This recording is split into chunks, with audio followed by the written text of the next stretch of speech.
You got a 2-4 today, but messed up badly. I did 0 damage for the last 3 minutes. I got a fix tomorrow and lower. Yeah. I mean, and that's not even the worst part of Lich, Rax. That's not even the worst part of Lich. And it's getting worse, less patch. I guess since you are here, I might as well inform, do a bit of an educational... We're gonna do on honor of Rax. Instead of the flashbang, we're gonna do the black one, okay? So this is Lich, basically. Lich, currently, right? The first 4 levels, you basically don't really... I mean, you don't really exist, I guess. Like, you auto-attack the first 4 levels. Then you get a Ribblood spec and Wandering Spirits at the same time. And then you go Giga, right? That's getting nerfed. But this goes Giga. And then this is Giga. And then you get Spirit Plague. And Spirit Plague is your Giga clear, but very bad single target. And then you start doing this, you start doing this, and Spirit Plague starts falling off, and you don't really have anything to counteract it. Right? And this only keeps getting worse until you get Death Seal and Hungering Souls. Which this normally happens at level 60. Last patch. Right? This, which is like between 30 to like, again, 30 to 50-ish. This is the Valley of Death of Lich. Bro. I don't know if you've ever been to a fucking Six Flags, but this looks like an inverted Six Flags ride, you know? Instead of instead of getting the, you know, like, instead of, it's an anti-roller coaster, you know? And the worst thing is that this is getting worse next patch, unless we fix it somehow, right? Now, what do I think is gonna happen next patch? The green is next patch, okay? Next match, we're gonna start really good because Ribblood has AoE, and that's kind of nice for the first 4 levels. But we're actually gonna have less damage on single target than before because the flat damage from Ribblood is getting nerfed, right? So actually, our early game until Spirit Plague should be a bit slower, but then we should basically... Actually, it should be slightly weaker. And then, at 30, before the roller coaster falls, we're gonna fall a bit. And then at 35, when we can spec another skill, right? Oops. Before, on the previous run, you basically spec'd Bone Course or Transplant or something like that, right? It wasn't really... Normally I do Transplant, personally, until I do Hungering Souls and Death Seal. Just for speed and shit, right? And, you know, it gives you haste and frenzy, so you can more Ribbloods, blah, blah. So they should... Actually, I don't like this. I think they should fall harder, basically. They should fall harder, because your clear with Spirit Plague was already fucking broken. So this is gonna start falling a bit earlier. And hopefully, at 35, we can pick it up with a specialization. We have different options, right? These are the different options. Basically, when we take a look at Lich, obviously, you're gonna have we're gonna have Ribblood, right? So Ribblood, I don't know what's gonna be the best case scenario. I think you for sure do this first, like we're doing. Then you probably put at least 1 point here, maybe. But again, maybe not, because you have Spirit Plague for AoE, so why would you get more AoE, right? I think you do this later when you drop Spirit Plague, right? Because you will need the AoE. And I think what I'm thinking is we probably go into this first, right? Because this Blood Tether, it's basically a 250% damage effectiveness, and it actually gets... It's double for Ribblood, this damage, right? This is doubled for Ribblood. And Blood Tether is technically Ribblood, because it's a sub-skill. So you should be getting the full damage for the Tether. Now, the Tether, it's a single instance. You cannot stack it, just like Spirit Plague. But it does get more damage per Blitz. And, you know, since you're attacking with Ribblood pretty fast, and if you get, you know, like, you should at least get, like, I don't know, like fucking 10 stacks or something. And the question is, what do we do after? Like, this is basically, at least they should be like double dipping, kind of, right? You have an extra thing that goes off. It's like having another extra Spirit Plague going on, pretty much, right? And then after that, what I think you're gonna do, because this is already 8 points, I think after that you're gonna start pathing towards here. You don't really need the mana back yet, because nothing uses mana.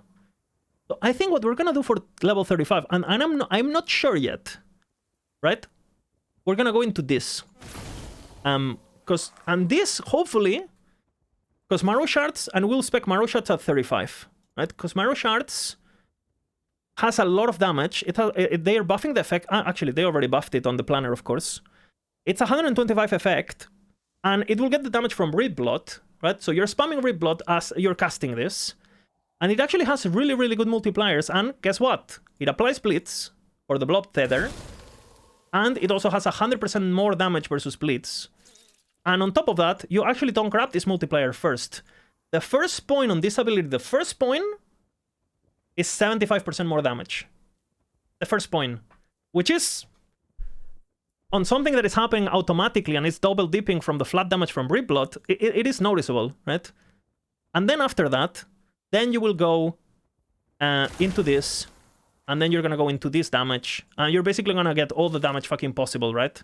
There's a couple points with pretty good damage. You have crit and stuff. The crit is not that important early game, but that's basically the plan, right? You have another hit damage there. You max the hit damage, basically, and then you go into crit, right? Cannot pierce, always fed as. Yeah, but you don't care that it's not piercing, because you only want this for single target. Like, clear is not a problem, right? Clear is not a problem on this build, because you have Spirit Plague, you know, your Red Blood's gonna be fucking popping the fuck off, because after you get this, you can go into this for more AoE, whatever the fuck, right? You might want to go back into this, so you get a bit more sustain. And the good thing is, like, by level 35, we're already Lich, right? You don't want to spec this earlier than that, because there is one downside to Marrow Shards that I haven't mentioned, that is pretty important to know. And is that every time you cast Marrow Shards, you consume 9% of your current HP. 9%, right? And all of these nodes increase the health cost, right? 20% extra. This 20% is of the 9%, right? So it's not 20% of your HP, it's like 20% of the 9%, right?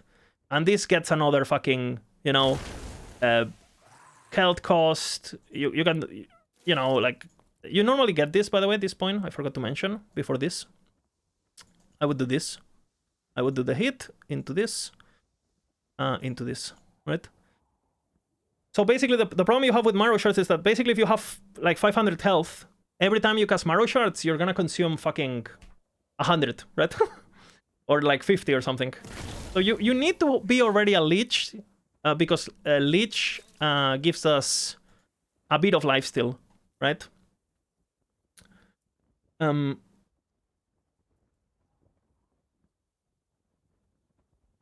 Yeah, you go without Pierce because you want it for single target for sure. Like, you for sure do. And again, it doesn't matter if you don't have Pierce, because for AoE you're still gonna have the splinters. And then later on I would do this, I think. But again, or you might go into the crit chance, because you're gonna go into building crit chance, so you probably just go this, and, you know, get as much flat crit multi, and all that, right? Now, we have a big problem with Lich, because again, okay, so what is our build looking like, right? We're playing some sort of like blood splattering. You don't want too many points here. Blood splattering, fast cast speed, mana gaining, orb creating bullshit, right? You're playing something like this, maybe. You don't really need mana yet, right? Okay, so you're playing this. This would build the last thing, I think. Right? And obviously you wouldn't have all of these points yet. So the question is, okay, now that I have this, okay, here we said we're gonna have Spirit Plague, right? Like we always do. And you always do the same. You go into Plague for the Giga AoE, into damage, into scaling per intelligence and frailty to not die in hardcore. If not, you can just go for cast speed, but I like this. And then the remaining points doesn't fucking matter, because you're gonna spec this shit as fast as you can. You can do defensiveness, you can do... it doesn't fucking matter what you do. You can do more damage, like you can max this, you can get cast speed, you can get... it doesn't fucking matter, right?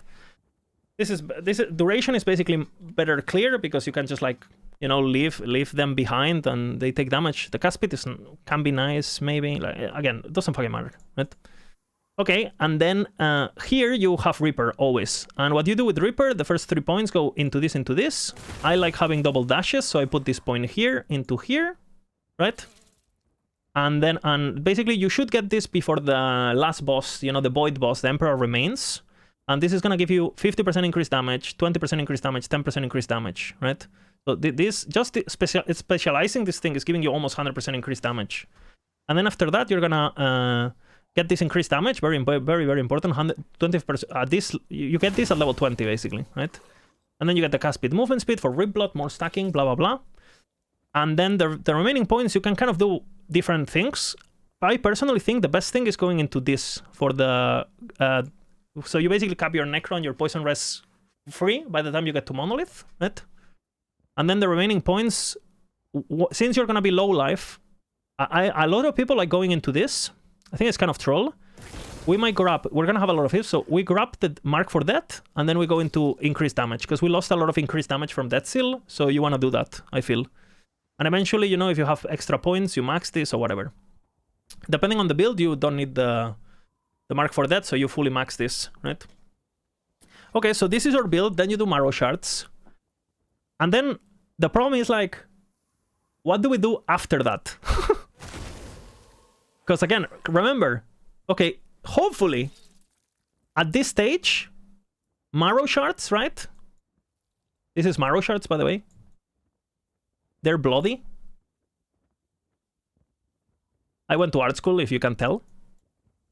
Hopefully Marrow Shards carry this a bit, right? I'm hoping, at least. What the fuck is this? So hopefully this is a bit okay, right? No, it's a bit of it's more of like a kid's ride now. Now it's not like fucking Six Flags. The question is, what the fuck do I do here, right? And until today, I didn't really know what to do, but I think now I'm starting to see the light. Okay, this is kind of what I'm thinking. We'll see if I do it or not. But I'm thinking,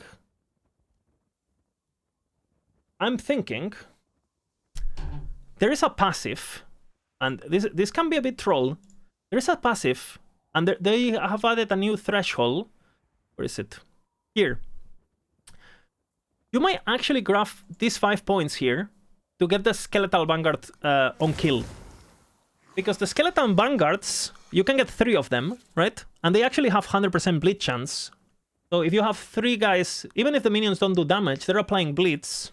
And they're applying bleeds for your Rip Blood, right? For your Blood Feather. So early game, for late game, is going to be absolute dog shit, but when you're level 40 or whatever, this is going to be pretty noticeable. Having like 20 extra stacks is 20% more damage, right? Just from the minions, stupid minions, right? These 5 points thresholds. You completely ditch this endgame, by the way. This is only for leveling. And then what I think I'm going to do, since we have the minions for the Blood Feather, what I'm thinking is we're going to go into... We're going to start specking Hungering Souls. Like, I already did this. We're going to start specking Hungering Souls, but not using it. So we're still using Spirit Plague. And we don't even have this on our bar, right? We're using Transplant, we don't even have this on our bar. But we go into the flat crit chance, right? And the more damage. Actually, you do this first. You do the more damage first, and then you do this, right? And then you go into this point that gives you 50% more damage per 3 minions, which are going to be the Vanguards that I explained. And then you max all the more damage nodes, right? You have more damage here, you have more damage there. Or Reblood is going to start generating mana for us, so it'll be good. And this is kind of like how your tree looks. You can go into crit multi later, right? And now, when you get level 45 passives here, when you unlock Death Seal, which is what we used to do, you're going to basically do a complete switch from damage over time to crit. Now, in order to do this, you need flat crit, right? And that's why we do Hungering Souls. The reason you do Hungering Souls early is because Hungering Souls has 15 base crit. So just with your 20 base crit, and this 100% crit, and this 50% crit, you know, you're already at almost 50% crit chance without even wanting, right? Which is pretty valuable. And I think what we're gonna do now is we're gonna uninspect Spirit Plague while the moment we unlock that seal, right? We're gonna unlock that seal. We're gonna spec that seal. And that seal previously is the cause of this power spike, right? This giga power spike is that seal. The power spike is not gonna be as big anymore because that seal used to give us 66% more damage and it lasted 5 seconds with like a 7-second cooldown or something, or 5-second cooldown actually, right? So you basically had it half of the time it was up. But now it's a 3-second uptime, no damage. It makes you very tanky, and it also gives you it's a 10-second or 12-second duration cooldown now. 10-second duration. Yeah, it's just for Hungering Souls, yes. And the thing is like, well, but Lizard, I don't want to be casting Hungering Souls because I want to be fucking casting Rip, Blood, and Marrow shards, right? Yeah, yeah. So the good thing about that seal is that it has this note here that you now repeatedly cast Hungering Souls where you're sealed. Hungering Souls only cast one projectile, which we don't care because we're scaling for the big projectile, single projectile. Again, 100% more damage, 100% more damage, 50% more damage, 150% more damage, full crit, 60. It's a lot. Like this shit crits for 20k, like at level 60, right? And without a lot of investment. The problem is like the fucking minions die when you're bossing, right? That sucks. And normally we were being carried by this note. This note gave us a lot of fucking damage, and we use this for the 66% more damage. Now you don't do this anymore because you don't get anything out of this. Normally you would go for the Death Pulse wave, and the Death Pulse wave would do a lot of damage. But I think what I'm gonna do, I'm gonna go full Hungering Souls. Because this basically makes it, you will go max duration, and then it says this. You're gonna be sealed for almost 4 seconds, 3.99 I think it is, 3.89 or something. You release Hungering Souls more frequently. Hungering Souls frequency, 100%. And it releases 1 in 1 second. This got buffed, it used to be 1.5. So basically you're gonna be releasing a Hungering Souls every second, right? Like bloom, bloom, bloom, bloom, bloom, bloom, bloom, bloom, bloom, yeah? And you also have this effect, the Hungering Souls going on, at the same after the effect is gone. So if we're sealed for 4 seconds, we should get 3 seconds of Hungering Souls, which means we should every 10 seconds we should have 7 seconds of Hungering Souls machine gun, right? Which is more than before without the more damage. So overall, it should be less burst, but similar DPS, kind of, and without kind of. We'll see. It's gonna suck, okay? And that's pretty much what you do. Until I don't know. until you go to sleep and someone figures out what do you copy, you know? Yeah, I mean, so I think this is kind of what I'm gonna do. And then after these points, I think what you do is you start transitioning into the death wave itself, right? You grab this point, you will start maxing. You will max this, right? If you got extra points or whatever the fuck. So for the rip cooldown, so every time you rip, you got a death wave. And then I think what we're gonna do is we're gonna start investing points into here, right? So you're gonna go into the dam stacks, and I think early you're probably just gonna cap it. But I don't know. Late game, once you have marinas, you only need 1 point. But eventually your tree will look something like this, I think. And this is base crit too, which is you probably do this early game. You do this, like you max this, and then you go into this and hope for the best, basically.